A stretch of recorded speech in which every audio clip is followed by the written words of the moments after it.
হুদা আমাৰ ৰকিবুল হুছেইন এনেকুৱা থাকিব তেওঁলোকতো ষ্ট্ৰঙে সুমা বাবা কি উইক নেকি ষ্ট্ৰঙে থাকিব খালি সনাতনী নাথাকে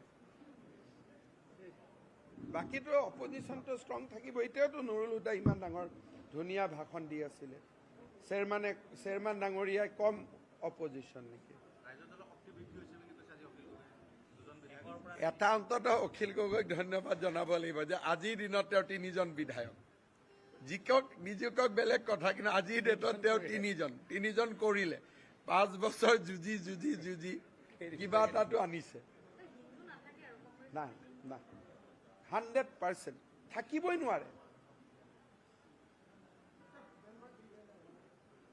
আজি মই যাওঁ যোৱাৰ পিছত কথা বাৰ্তা পাতি মই জনাই দিম কিন্তু আমিতো বিজেপিয়ে তেওঁকতো কৈয়ে থৈছোঁ আৰু যোগদান কৰিলে 21-22ত কৰিলে ভাল কাৰণ নহ'লে ইলেকশ্যনৰ বহুত ওচৰত জইন কৰিলে মানুহখিনিৰ লগত চিনা জনাও হ'ব নোৱাৰে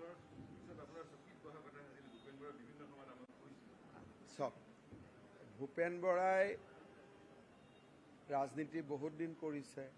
তেওঁতো কংগ্ৰেছক বচাবৰ কাৰণে জেনুইন চেষ্টা এটা দিছিল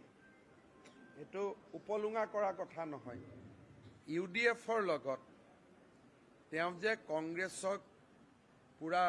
বিচ্ছিন্ন কৰি দিলে তাৰ ফলত হ'ল কি UDFৰ যিখিনি সিট আছিলে সেই সিটকেইটা কংগ্ৰেছলৈকে কনভাৰ্ট হ'ল আজি যে মই কওঁ 22টা সিট কংগ্ৰেছে পাব পৰা অৱস্থাত আছে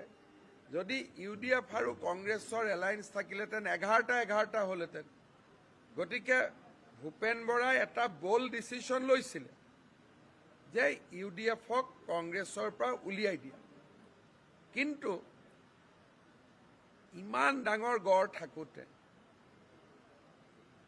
বাকীবিলাকতো সম্ভৱ নহয় গতিকে তেওঁ এটা পৰ্যায়লৈকে গৈছিলে ভাল ষ্টেণ্ড লৈছিলে কিন্তু বাকী ক'ৰ পৰা ল'ব আৰু বাকীটোতো নোৱাৰে তেওঁ হাত দাঙি দিব লাগে কংগ্ৰেছৰ ইক'চিষ্টেমটোত সেইটো ফাইট কৰা বহুত কাম আৰু এইবিলাক এনেও ভাবি থাকে যে 10 লাখ ভোট পাই জিকিছে এইটো যে এনেই ভোট পায় কংগ্ৰেছৰ নামত প্ৰিয়ংকা গান্ধী ল'ৰাও ধুবুৰীত উঠিলে 10 লাখ ভোটত জিকিব জীৱনত অসম নোপোৱা যদি আমেৰিকাৰ পৰা এজন মানুহ আহি ধুবুৰীত কংগ্ৰেছৰ হৈ উঠে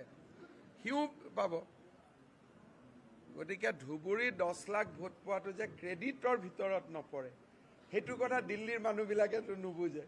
গতিকে দিল্লীয়ে ভাবে বাপৰে চেহেৰাও ডাঙৰ আৰু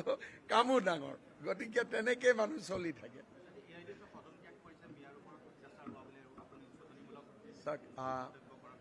মইতো একো উচতনিমূলক মন্তব্য নকৰোঁ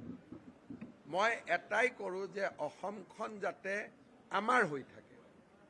সেইটো কথাটোতো বেয়া পাবলগীয়া কথা একো নাই হ'ব থেংক ইউ